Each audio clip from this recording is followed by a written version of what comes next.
News. Professor Kodandaram, Aamir Ali Khan ఎమ్మెల్సీలుగా ప్రమాణ స్వీకారం చేశారు. గవర్నర్ కోటాలో ఎమ్మెల్సీలుగా మండలి చైర్మన్ గుత్తా సుఖేందర్ రెడ్డి వారితో ప్రమాణం చేయించారు. మంత్రి పొన్నం ప్రభాకర్, విప్ బీర్లా ఐలయ్య, ఎమ్మెల్సీ మహేష్ కుమార్ గౌడ్, ప్రభుత్వ సలహాదారుడు వేం నరేంద్ర రెడ్డి ఈ కార్యక్రమానికి హాజరయ్యారు.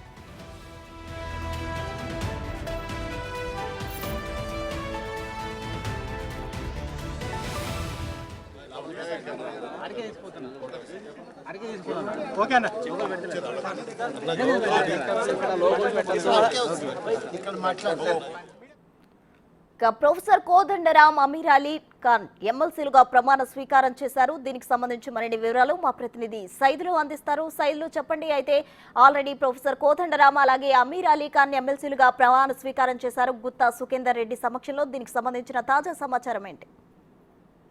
ఎస్ ప్రొఫెసర్, కొద్దిసేపటి క్రితమే ప్రొఫెసర్ కోదండరాం, అమీర్ అలీ ఖాన్, సియాసత్ పత్రిక ఎడిటర్ గా ఉన్నటువంటి అమీర్ అలీ ఖాన్ ఇద్దరు కూడా గవర్నర్ కోటాలో ఎమ్మెల్సీలుగా శాసన మండలి చైర్మన్ గుత్తా సుఖేందర్ రెడ్డి సమక్షంలో ప్రమాణ స్వీకారం చేశారు. సో ఇక కాసేపట్లో బయటికి వచ్చి మీడియాతో కూడా మాట్లాడే అవకాశం ఉంది. సో ఇక దీంతో పాటుగా ఎమ్మెల్సీ ప్రమాణ స్వీకారానికి ఇద్దరు మంత్రులు హాజరయ్యారు. ఒకరు పొన్నం ప్రభాకర్, మరొకరు పొంగులేటి శ్రీనివాసరెడ్డి. వారితో పాటుగా ఇప్పుగా ఉన్నటువంటి బీర్లా ఐలయ్య యాదవ్, అదేవిధంగా ప్రభుత్వ సలహాదారుడు ఎం నరేందర్ రెడ్డి, వీరందరూ సమక్షంలో ఇద్దరు కూడా ఎమ్మెల్సీలుగా ప్రమాణ స్వీకారం చేశారు. అయితే మొదటి నుంచి కూడా గతంలో కూడా గవర్నర్ కోట ఎమ్మెల్సీలుగా నామినేట్ చేయబడ్డ తర్వాత కొన్ని అనివార్య కారణాల వల్ల వీళ్ళిద్దరు కూడా ప్రమాణ స్వీకారం చేయలేదు. ఎందుకంటే గతంలో బీఆర్ఎస్ పార్టీ అధికారంలో ఉన్నప్పుడు గవర్నర్ కోట ఎమ్మెల్సీలుగా అటు కుర్రా సత్యనారాయణ, దాసోజు శ్రావణి ఇద్దరిని కూడా నామినేట్ చేయడం జరిగింది. అయితే అప్పుడు గవర్నర్ కోటలో ఎమ్మెల్సీలుగా వాళ్ళిద్దరిని నామినేట్ చేయకుండా గవర్నర్ కొంత పెండింగ్ పెట్టడం జరిగింది. దీనిపై హైకోర్టును ఆశ్రయించారు. తర్వాత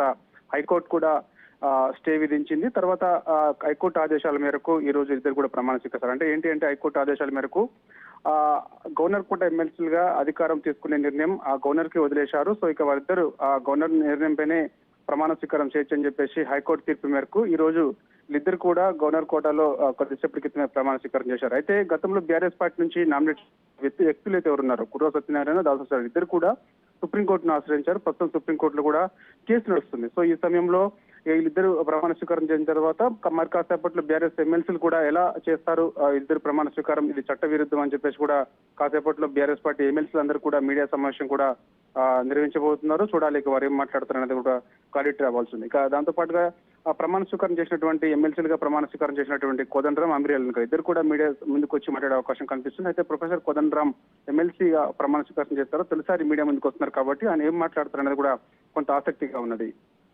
రైట్ సైదులు, థ్యాంక్ యూ.